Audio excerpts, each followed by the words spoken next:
Good morning. Welcome to this third in a series of Stanford Inventor webinars. We're really pleased to have you here this morning. My name is Scott Elrod. I'm Associate Director for Technology Licensing here at Stanford.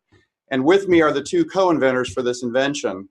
The invention relates to a way of thermoacoustically imaging blood vessels for the purpose primarily of biometric authentication. One of the co-inventors is Amin Arbabian to my left. Amin is Assistant Professor of Electrical Engineering. He got his MS and PhD from UC Berkeley and his bachelor's from Sharif University of Technology. Miad Alarote is to my right. He is a PhD candidate here in electrical engineering. So they're going to take turns speaking to slides once we get to the detailed technical material. And one thing I would point out is that you can enter questions at any time. So as the presentation proceeds and something comes to mind, please go ahead and enter that. There are two, if you go look at your Zoom window, you'll see that there are two functions that are visible. One is a Q&A function, the other is a chat function. And we'd like to use the chat function for the questions today. That allows you as a participant to be anonymous with respect to everybody else. So please use the chat function and feel free to type questions in at any time. So with that, I think we'll launch into the technical content.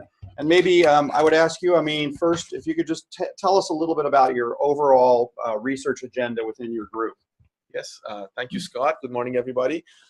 So we are a group in the electrical engineering department. Our main focus is on integrated circuits and electronics, primarily on RF electronics, higher frequencies. We look at a range of applications starting from communications and imaging to sensing, biomedical applications, implantable devices, looking a little bit at radar, and so IoT devices, low power. Today, we're going to be talking about a technology that's very much related to biometric authentication. So with that, I think we can start the technical part of the presentation. Great.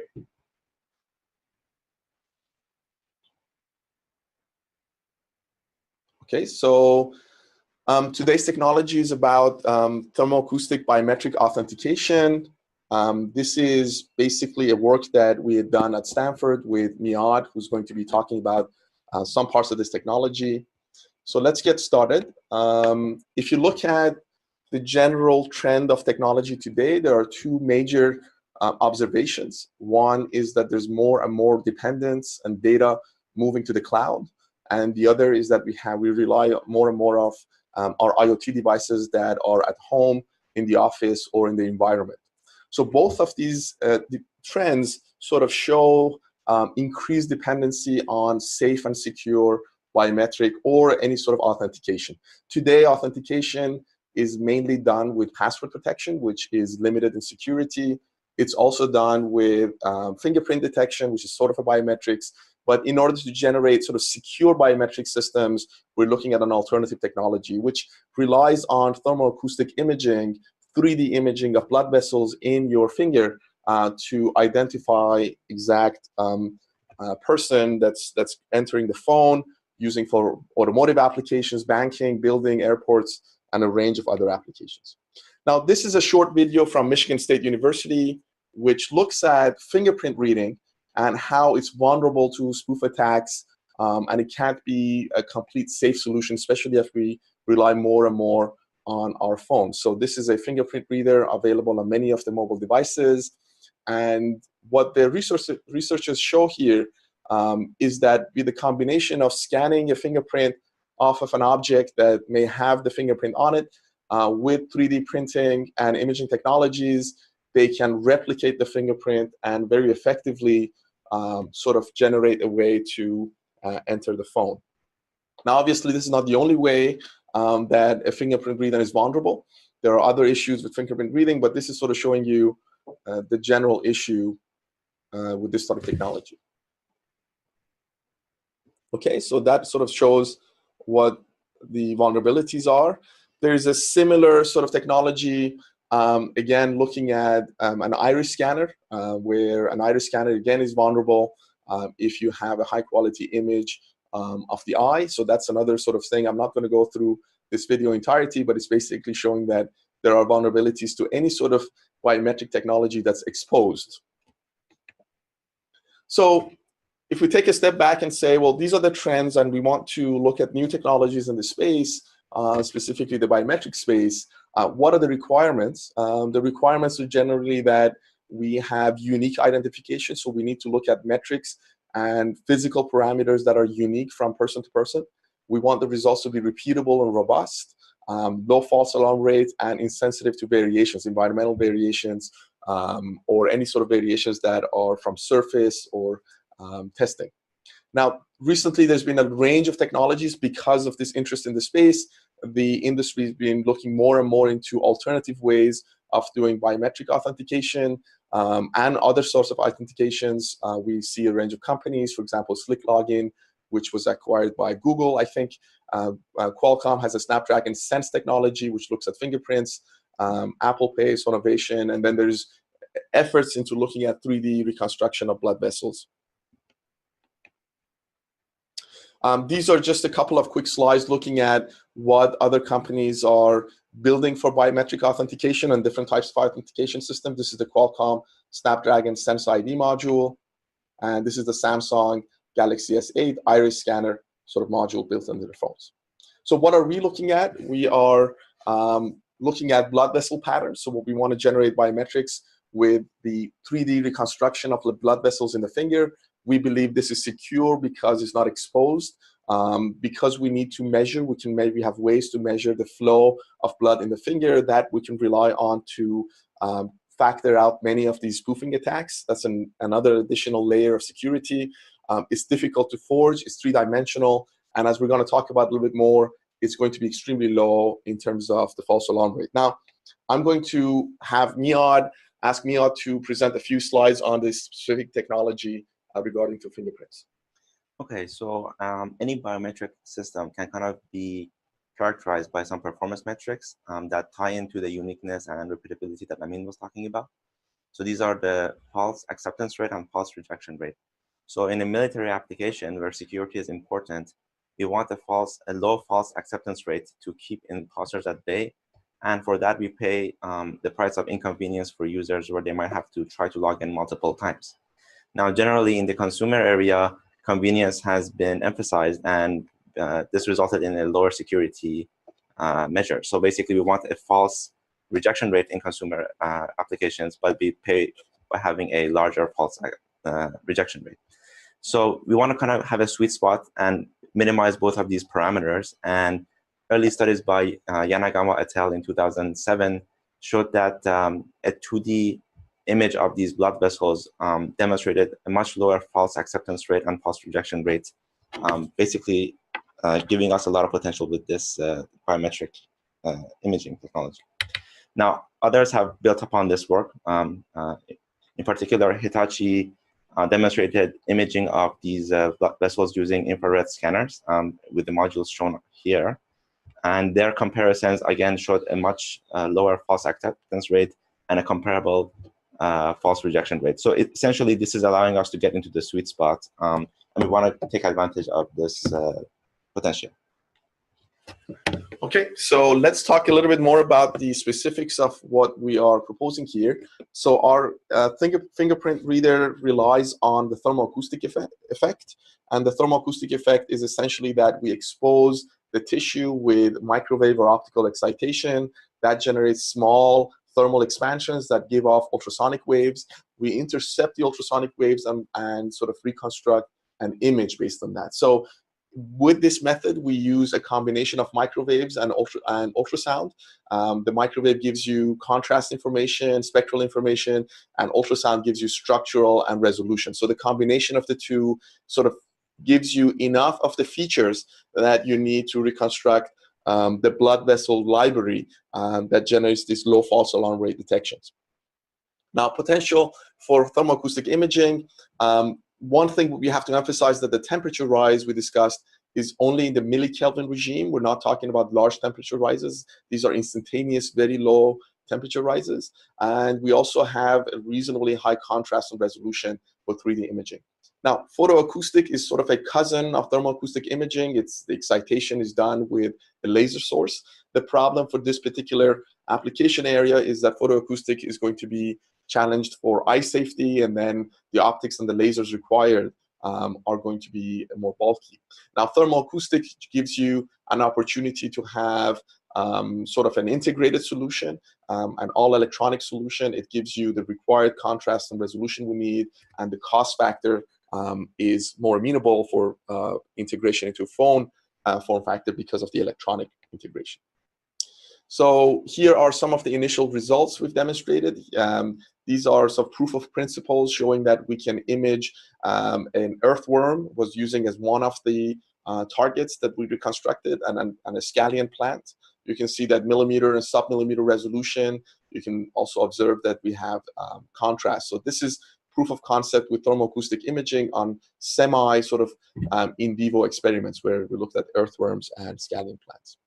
Now, conceptually, what we're proposing here is that we have a fingerprint reader, which has essentially an linear array of transducers that would be used to swipe the finger. There is also RF excitation. The transducers will have certain characteristics in terms of sensitivity. We're not relying on any specific technology for the transducers, but we need the sensitivity numbers. And then there's excitation, and everything is to be integrated in a sort of a planar and scalable sort of fashion. Now, with that, I'll go back to describing Miyad will go back to describing some of the specifics of the imaging aspects. Right. So it's important to kind of put things in perspective when we're considering the ideal conceptual system that Emmy was talking about. Basically, the benefit of the microwave contrast results in a 30 to 40 dB dynamic range in our signals.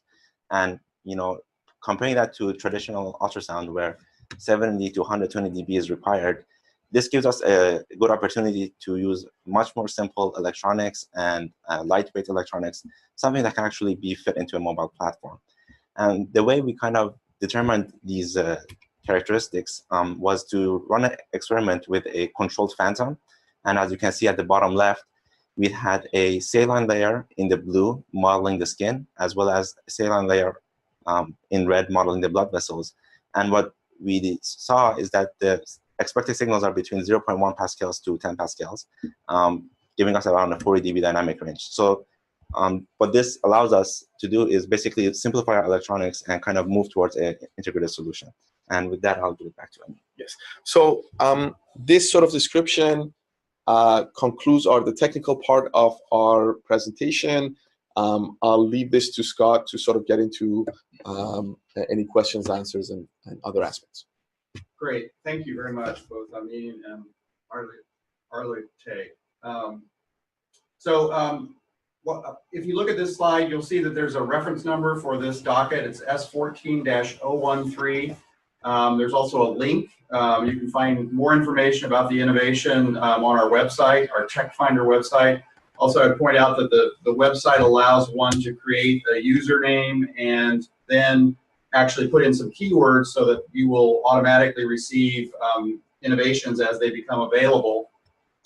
I'm the contact for this particular docket, so if you're interested in learning more than you see on the website or possibly licensing the technology, please contact me. What I'd like to do now is open it up for questions. So I think we'll come back to this slide at the very end in case you didn't get a chance to write everything down. So we're going to go back to the video and pose some questions to Amin. And again, if you look around the frame of your Zoom window, you'll find there's a chat function and a Q&A function. We're asking people to enter their questions into the chat function. So there's one question that has come in. Are there ways the thermoacoustic image might be hacked? Obviously, I think some of these are always layers and layers of security. So for something to be 100% proof in security, you have to pay a lot of cost. So you can imagine what we're trying to do is a technology where you don't have any exposed information. But if somebody builds a very similar thermoacoustic imager and uses it in a seamless, inconspicuous way, some of these features could be extracted, although it'd be difficult because of the feature space being more unique when you're looking at the 3D reconstruction, and also some of the vitality, the blood flows aspects. But I don't think any of these technologies could be guaranteed to be 100% safe if enough resources are spent into trying to hacking them. This is just a way of eliminating the obvious exposed feature aspects, where you can only copy things with a simple image of the iris, or a simple picking up of a fingerprint from a glass or something you've touched. It eliminates those risks, but as Miad said, a military grade sort of system is not what we're shooting for. It's something that's reasonable sort of balance. Great. Here's another question. Does thermoacoustic imaging require surface contact, or can it be at a distance? And if it can be at a distance, how far away? That's a very good question. So we have other technologies and other projects that focus on a non-contact thermoacoustic imaging system. This is not what we are intending in this invention. This invention requires contact with, where you have to swipe your finger over the reader. The non-contact, I think, is another technology that has some IP at the Office of Technology Licensing for non-contact imaging. The application of this here, we focused on the contact version. Great. One question is, are there any real test results with human skin? No, we have not. So we've gone close to, the closest we have are the tissue phantoms, the earthworm, and the scallion plant, were sort of a semi-biological samples. We haven't done with the human skin. This is one of the things that we sort of anticipate as the next phase of the project. We've done the engineering proof of concepts, but we need to move it to more of a sort of into the wild, so to speak. Good. People in the audience may wonder, okay, this is an early stage technology. It's at the university. What is it going to take to get it to the right form factor to be a commercial product? How much more work might there be at Stanford? And then how much work do we imagine, or what kind of work do we imagine would be conducted by a company that wanted to take this on? So I think there will be probably two phases. One phase is to wrap up some of the research activities within the next year with the right amount of funding and support. We can answer some of the basic questions of real human skin, going through some of the more real samples of targets, looking at a larger range of feature sets. There's then has to be a serious effort of engineering effort to bring this technology, which we've done by that time, proof of concept of real samples, into the form factor and a cost point that is for mobile applications. Just like any other technology, there has to be an engineering effort. And obviously, with any technology that goes into a phone, a serious one at that, that brings it into that sort of a form factor. Great. What about the cost? Any ideas about the bill of materials and cost for this if it were in volume production? How much of it is going to be reduced to an integrated circuit versus transducers and other things that might be separate components? So good question. So what we see today is that there are multiple units in this system. One, obviously, is a transducer array. We're trying to rely more on a simpler one-dimensional transducer array, but there's more and more efforts in the transducer space to commercialize and bring to market simpler, mass-producible MEMS-based or non-MEMS-based transducers. So I think that effort is going to be very helpful for this technology. There are, as I said, already companies out there that are producing transducer systems for fingerprint reading. So this could rely on similar technology. That's the transducer.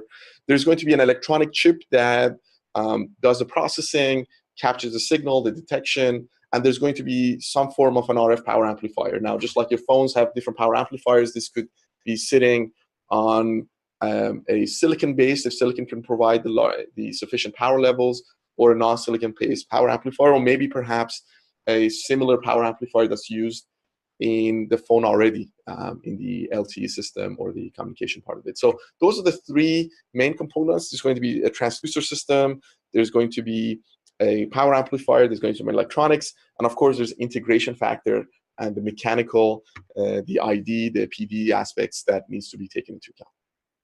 Great. And maybe I would just chime in with the status of the intellectual property. So there is a patent which was applied for and has now been allowed. So it should be issuing quite soon. So there's a solid intellectual property on this one.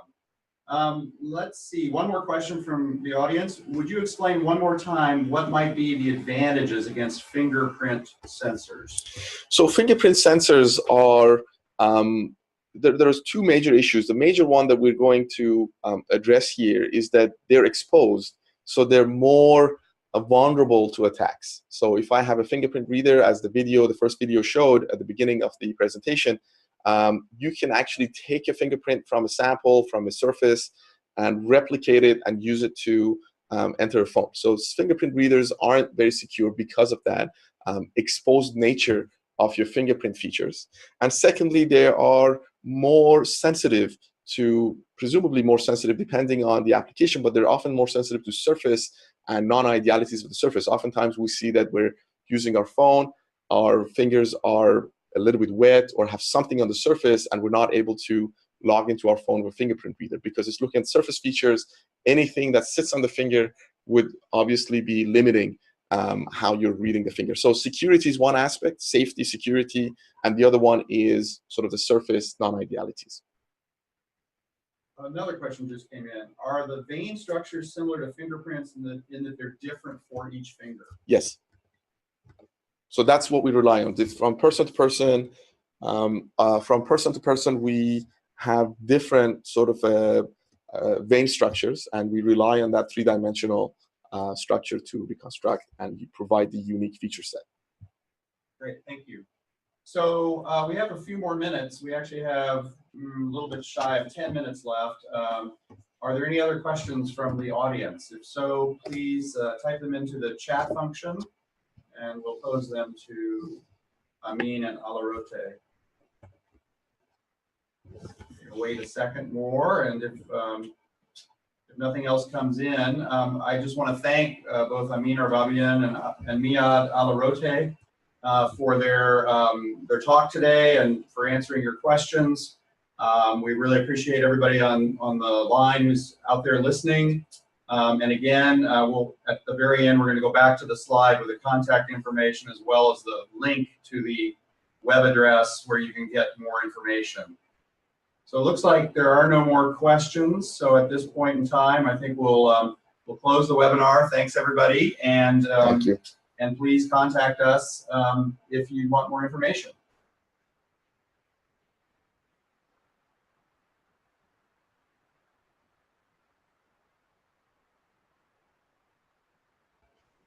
Okay.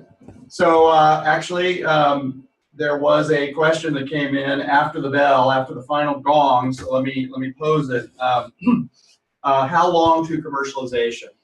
And I think you sort of addressed this in the sense of there's still some research questions, and there's going to be an engineering effort for a company to undertake. Yes. In terms of the research, I think we might be able to estimate how long it would take to resolve those questions. I would just say, from my standpoint on the commercialization end, I mean, it seems like once the research questions are answered, it's an engineering effort, and it's going to be a question, it's more an issue of how much resource is put into driving the miniaturization and the integration. From my own experience, I could say, 2 years to a fully functional miniaturized prototype after the R&D research questions are completed here at Stanford. So you want to speak to the Stanford component? I think the Stanford part, about a year or maybe less than a year, around the year of research, answering some of the questions that actually came up, for example, doing measurements on real fingers and real skin, looking at larger feature sets, trying to extract these orthogonal bases for feature extraction. So some of the analysis and some of the measurements, moving them to more real scenarios, actual fingers. Those are the things that we want to focus on from a research perspective. But I think some of the development phase can actually, some part of it start in parallel even. Just like any other technology that goes into a phone, I think, as Scott pointed out, there has to be a serious effort behind it. This is a sort of a new technology, but what it has, I think, going for this technology is that the trend is towards relying more and more on secure features on our phones and our technologies today. So I think safer biometrics are one of the features to look into. So that's, I think, where the interest is coming from. Great. All right. I think with that, we will close, and we'll leave up this slide for a few more minutes in case people need to jot that down. And thanks again for attending. Thank you.